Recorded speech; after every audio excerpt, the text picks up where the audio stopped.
ಆತ್ಮೀಯ H16 news ಅರ್ಥಾತ್ ಹೇ ಸೀತಾರಾಮಗೆ ಸ್ವಾಗತ. ನಾನು ನಿಮ್ಮ MI ಅಥವಾ ಮಲ್ಲಪ್ಪ ಜೋತಾವಾರ್. ಆದ್ಮೇಲೆ ಈಗ ತಾವು ದಿನ ಸುದ್ದಿಗಳನ್ನ ಅದರ ಜೊತೆಗೆ ವಿಶೇಷತೆಗಳನ್ನ ನೋಡ್ತಾ ಹೋಗಿ ವಿಶೇಷ ಈ ಮೊದಲನೇ ಸುದ್ದಿಯನ್ನು ನೋಡಿ. ಇಂಡಿಯಾ ಆದೇಶದ ಪ್ರಕಾರ FIR ಪ್ರಕ್ರಿಯೆ ಶುರುವಾಗಿದೆ, ಎಲ್ಲ ಗೊತ್ತಿದೆ. ಇದು ಕ್ವಾಲಿಫೈಯಿಂಗ್ ಡೇಟ್ 1 ಅಕ್ಟೋಬರ್ 2026 ಆಗಿರ್ತದೆ. House shows visit by BLOs 30 ಜೂನ್ನಿಂದ 29 ಜುಲೈವರೆಗೂ. Publication of draft roll 5 August 2026. Period for filing claims and objections 5 ಆಗಸ್ಟಿಂದ 4 ಸೆಪ್ಟೆಂಬರ್ ತನಕ. Notice phase disposal of claims and objections ಇರುವುದು 5 ಆಗಸ್ಟಿಂದ 3 ಅಕ್ಟೋಬರ್ ತನಕ. Publication of final electoral roll 7 October ಇದು schedule ಇರ್ತದೆ. ಇದರ ಪ್ರಕಾರ ಈಗಾಗಲೇ ನಮ್ಮ ಪ್ರಕ್ರಿಯೆ ಶುರುವಾಗಿದೆ. ಇದರಲ್ಲಿ ಸುಮಾರು 68,123 ಜನ ಅಧಿಕಾರಿಗಳು ನೇರವಾಗಿ ಪಾಲ್ಗೊಂಡಿದ್ದಾರೆ. ಚೀಫ್ ಎಲೆಕ್ಟ್ರಲ್ ಆಫೀಸರ್ 31 ಜನ, ಡಿಸ್ಟ್ರಿಕ್ಟ್ ಎಲೆಕ್ಷನ್ ಆಫೀಸರ್ಸ್ 35 ಜನ, CO ಜಿಲ್ಲಾ panchayat, special commission election 1, roll observers 32 ಜನ, ADEOs 4 ಜನ, ಜಾಯಿಂಟ್ ಚೀಫ್ ಎಲೆಕ್ಟ್ರಲ್ ಆಫೀಸರ್ 3 ಜನ, deputy chief electoral officer 2, assistant chief electoral officer 3 ಜನ, ನೋಡಲ್ ಆಫೀಸರ್ ಫಾರ್ SIR 34 ಜನ, ಆಮೇಲೆ EROs 224 ಜನ, electoral registration officer, AEROs 336, election tahsildar 34, election case workers 224, ಆಮೇಲೆ BLOs booth level officers 59,050, BLO supervisors 7,556. ಇಷ್ಟು ಜನ ಅಧಿಕಾರಿಗಳು ನೇರವಾಗಿ ಪಾಲ್ಗೊಂಡಿದ್ದಾರೆ. ಇದೆಲ್ಲರಿಗೂ ಈಗಾಗಲೇ ನಾವು ಟ್ರೈನಿಂಗ್ ಕೊಟ್ಟಿದ್ದೀವಿ. ಈಗಾಗಲೇ ನಾವು ಎಲ್ಲರಿಗೂ ಟ್ರೈನಿಂಗ್ ಕೊಟ್ಟಿದ್ದೀವಿ. ಈ ಟ್ರೈನಿಂಗ್ ಕೊಟ್ಟಿದ್ದು ಜಿಲ್ಲಾ ಹಂತದಲ್ಲಿ ಜಿಲ್ಲಾಧಿಕಾರಿಗಳು, ಎಲ್ಲ ರಾಜಕೀಯ ಪಕ್ಷದ ಪ್ರತಿನಿಧಿಗಳಿಗೆ, ಆಮೇಲೆ ಮೀಡಿಯಾದ ಎಲ್ಲ ಮಿತ್ರರಿಗೆ, ಆಮೇಲೆ ಬೂತ್ ಆಫೀಸರ್ಗಳಿಗೆ, ಬೂತ್ ಸೂಪರ್ವೈಸರ್ಗಳಿಗೆ ಎಲ್ಲರಿಗೂ ಜಿಲ್ಲಾ ಹಂತದಲ್ಲಿ ಟ್ರೈನಿಂಗ್ ಕೊಟ್ಟಿದ್ದಾರೆ. ಬೂತ್ ಲೆವೆಲ್ ಏಜೆಂಟ್ಗೂ ಸಹಿತ ಜಿಲ್ಲಾ ಹಂತದಲ್ಲಿ ಟ್ರೈನಿಂಗ್ ಕೊಟ್ಟಿದ್ದಾರೆ. ಅದರ ಫೋಟೋ ನಮಗೆ ಈಗಾಗಲೇ ನಮಗೆ ಶೇರ್ ಮಾಡಿದ್ದೀನಿ. ಆಮೇಲೆ ಕರ್ನಾಟಕದಲ್ಲಿ ಮ್ಯಾಪಿಂಗ್ ಎಷ್ಟು ಆಗಿದೆ ಎಂದು ತಗೊಂಡಾಗ ಈಗಾಗಲೇ ನಾವು 91.61% ಮ್ಯಾಪಿಂಗ್ ಮಾಡಿದ್ದೀವಿ. ಕರ್ನಾಟಕದಲ್ಲಿ 16/6/2026 ಅಂದರೆ ಎಲೆಕ್ಟ್ರಲ್ ರೋಲ್ ಯಾವತ್ತು ಫ್ರೀಸ್ ಆಗಿದೆ SIRಗೋಸ್ಕರ ಸ್ಪೆಷಲ್ ಇಂಟೆನ್ಸಿವ್ ರಿವಿಷನ್ 2026 ಸಂಬಂಧವಾಗಿ 16/6/2026 ಎಲೆಕ್ಟ್ರಲ್ ರೋಲ್ ಫ್ರೀಸ್ ಆಗಿದೆ. ವೋಟ್ ಲಿಸ್ಟ್ನ ಫ್ರೀಸ್ ಮಾಡಿದ್ದೀವಿ. ಆ ದಿನ ನಮ್ಮಲ್ಲಿದ್ದ ವೋಟರ್ ಸಂಖ್ಯೆ 5,54,32,314. ಐ ರಿಪೀಟ್, ಆವತ್ತು ದಿನ 5,54,32,314. ಇಷ್ಟು ಮತದಾರರ ಪೈಕಿ ಈಗಾಗಲೇ ನಾವು 5,07,79,810 ಮತದಾರರನ್ನು ಮ್ಯಾಪಿಂಗ್ ಮಾಡಿದ್ವಿ. 91.62%, ಕೊಡಗು ಜಿಲ್ಲೆ 98.68%, ಧಾರವಾಡ 98.38%, ಬಾಗಲಕೋಟೆ 97.96% ಅಂತ ಹಲವಾರು ಜಿಲ್ಲೆಗಳು ಉತ್ತಮ ಸಾಧನೆ ಮಾಡಿದ್ದಾರೆ ಮ್ಯಾಪಿಂಗ್ ಪ್ರಕ್ರಿಯೆಯಲ್ಲಿ. ಮತ್ತು ಅಸೆಂಬ್ಲಿ ಕಾನ್ಸ್ಟಿಟ್ಯೂನ್ಸೀಸ್ ನೋಡುವ ಸಂದರ್ಭಗಳಲ್ಲಿ 126 ಅಸೆಂಬ್ಲಿ ಕಾನ್ಸ್ಟಿಟ್ಯೂನ್ಸಿ 95%ಗಿಂತ ಮೇಲೆ ಮ್ಯಾಪಿಂಗ್ ಮಾಡಿದ್ದಾರೆ. ಒಟ್ಟು ಕರ್ನಾಟಕದಲ್ಲಿರುವ 224 ಅಸೆಂಬ್ಲಿ ಕಾನ್ಸ್ಟಿಟ್ಯೂನ್ಸಿಯಲ್ಲಿ 173 ಅಸೆಂಬ್ಲಿ ಕಾನ್ಸ್ಟಿಟ್ಯೂನ್ಸಿ 90%ಗಿಂತ ಮೇಲೆ ಮ್ಯಾಪಿಂಗ್ ಮಾಡಿದ್ದಾರೆ. ಮ್ಯಾಪಿಂಗ್ ಪ್ರಕ್ರಿಯೆ ಇನ್ನೂ ಮುಂದುವರಿತಾ ಇದೆ. ಜುಲೈ ಕೊನೆ ತನಕ ಮ್ಯಾಪಿಂಗ್ ಪ್ರಕ್ರಿಯೆ ಮುಂದುವರಿತಾ ಇರ್ತದೆ. ಆದ್ದರಿಂದ ದಯವಿಟ್ಟು ಎಲ್ಲೂ ಕೆಲವು ಕಡೆ ಮ್ಯಾಪಿಂಗ್ ಆಗಿಲ್ಲ. ನಾನೆಲ್ಲ ನನ್ನ BLOಗಳಿಗೆ ಮತ್ತು ಮತದಾರರಿಗೆ ವಿನಂತಿ ಮಾಡಿಕೊಡ್ತೀನಿ.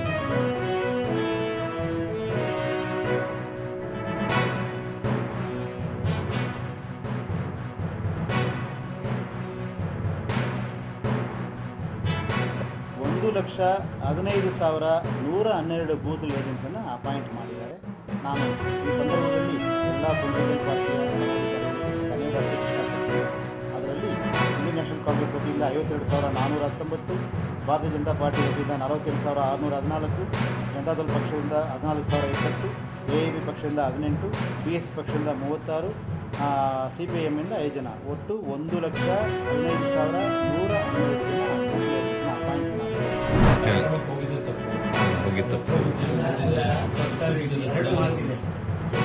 ತನ್ನ ಕಾಂಗ್ರೆಸ್ಗೆ ಬಿಜೆಪಿಗೆ ಸೀಮಿತವಾಗಿದ್ದರೆ ಯಾರು ನನ್ನ ಮೇಲೆ ಕಮೆಂಟ್ಸ್ ಮಾಡಿದ್ದಾರೆ ಅವರು ಅವರು ಅವರ ಹೆಸರಲ್ಲಿ ಇದ್ದಿರಲಿಲ್ಲ. ಇಲ್ಲಾಂದರೆ ಯಾವುದೊಂದು ಸಣ್ಣ ಒಂದು ಇಂಡಸ್ಟ್ರಿಯಲ್ಲಿ ಒಂದು ಅಟೆಂಡರ್ ಆಗಿ ಕೆಲಸ ಮಾಡಿದ್ದಾರೆ. ಆಮೇಲೆ ಮುತ್ತಪ್ಪೆ ಅಂತ ಮುಖ್ಯಮಂತ್ರಿಯ ಒಬ್ಬ ಚೇಳ ಆಗಿ ಅವರ ಪ್ರೀತಿಯಲ್ಲಿ ಭೂಮಿಯೆಲ್ಲ ಲೂಟಿರುವುದು. ಆಮೇಲೆ ರಾಜಕೀಯ ಪ್ರವೇಶ ಮಾಡಿ ರಾಜಕೀಯದಲ್ಲಿ ಬೇರೆ ಬೇರೆ ಸ್ಥಾನಮಾನವನ್ನು ವಹಿಸಿ BDA ಅಂತ ಒಂದನ್ನು ಮುಳುಗಿಸಿ ವಕ್ರಬುದ್ಧಿ ಅಂತ ಹೇಳ್ತಾರೆ ಅವ್ರು ನಿಮ್ಗೆ. ಅಲ್ಲ, ನಾನು ನಿಮಗೆ ಅದನ್ನೇ ನನಗೆ ಫೋನ್ ಮಾಡಿದ್ರು ಬರಬಾರ್ದು ಅಂತ ಹೇಳಿ. ನಾನು ಹೇಳಿದೆ ಕೆಂಪೇಗೌಡರು BJP ನಾನು ಕೇಳಿದೆ ಅವರಿಗೆ, ಕೆಂಪೇಗೌಡರು ಕಮ್ಯುನಿಸ್ಟ್ನವರು ಮಾಡಿದರೆ ಪಾಕಿಸ್ತಾನದಲ್ಲಿ ಕೆಂಪೇಗೌಡರ ಬಗ್ಗೆ ಯಾವುದೇ ಕಾರ್ಯಕ್ರಮ ಮಾಡಿದ್ರೆ ನಾನು ಆಹ್ವಾನ ಮಾಡಿದರೆ ಅವರಿಗೆ ಹೋಗುವಂತ ಆ ಒಂದು ಮನಸ್ಥಿತಿ ನಂದು. ಆ ರೀತಿಯ ಒಂದು ವ್ಯಕ್ತಿ ಕೆಂಪೇಗೌಡರು. ಈ ಕೆಂಪೇಗೌಡರ ಹೆಸರಲ್ಲಿ ಎಲ್ಲ ಒಕ್ಕಲಿಗರ ಓಟ್ ತಗೊಂಡು ಅವರನ್ನೇ ಸಮಾಧಿ ಮಾಡಿ ಅವರ ಭೂಮಿಯನ್ನೆಲ್ಲ ಕೊಳ್ಳೆ ಹೊಡೆದು ಎಲ್ಲ ಅಧಿಕಾರ ಸ್ಥಾನಕ್ಕೆ ಈ ರೀತಿ ಕೆಂಪೇಗೌಡರ ಕಾರ್ಯಕ್ರಮಕ್ಕೆ ಹೋಗುವುದಕ್ಕೆ ಅವರು ಹೇಳಿದಂತ ಮಾತು ಆ ಕೆಂಪೇಗೌಡರಿಗೆ ಮಾಡಿದಂತ ಅಪಮಾನ. The central government has sanctioned 4,500 electric buses for Bengaluru. However, this government, even after completion of the process, the tender process, sanctioning, the state government here has not given approval, the cabinet approval necessary for deployment of these 4,500 buses. It is criminal. Every day, people spend 2 to 3 hours one way traveling in bus in Bengaluru. 5 to 6 hours of their every day goes in being commuting in the bus. If the number of buses increase, the frequency will increase. Women who travel 2 hours, 3 hours, they were complaining that because of standing in the bus for a long period of time and because of this pothole-ridden roads and the continuous jerks, they develop knee pain by the time they go back home. Now these are very serious issues. But for this government, which has money and which has resources to do VIP projects like 1,300 kilometer tunnel road, 2 kilometer tunnel road for only cars, for 40,000 crores for this 19 kilometer tunnel road which will again only be for cars. For them, public transport and public transport users are untouchable. They are second class citizens. For them, the man who travels in metro, he is not of priority. The lady who travels to work in the BMTC every day, she is not of priority. The pedestrian for whom a skywalk needs to be made or for whom a pedestrian pathway or footpath needs to be done, he is not of priority. This is a VIP government that wants to come up with all these white elephant projects so that they can get large kickbacks. Nothing else.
ತಾವೆಲ್ಲ ಇಲ್ಲಿವರೆಗೆ ಸುದ್ದಿಗಳನ್ನು ನೋಡಿದಿರಿ, ಜೊತೆಗೆ ವಿಶೇಷ ಘಟನೆಗಳನ್ನು ಸಹ ನೋಡಿದಿರಿ. ಅದು ನಿಮಗೇನು ಅನ್ನಿಸ್ತು? ನಿಮಗೆ ಲೈಕ್ ಮಾಡಿರಿ, ಶೇರ್ ಮಾಡಿರಿ, ಕಾಮೆಂಟ್ ಮಾಡಿರಿ, ಜೊತೆಗೆ ಸಬ್ಸ್ಕ್ರೈಬ್ ನಿಲ್ಲಿಸ್ಬೇಡ್ರಿ. H16 ನ್ಯೂಸ್ ಅರ್ಥಾತ್ ಸತ್ಯದ ಕೈಗಳಲ್ಲಿ ವಂದನೆಗಳು.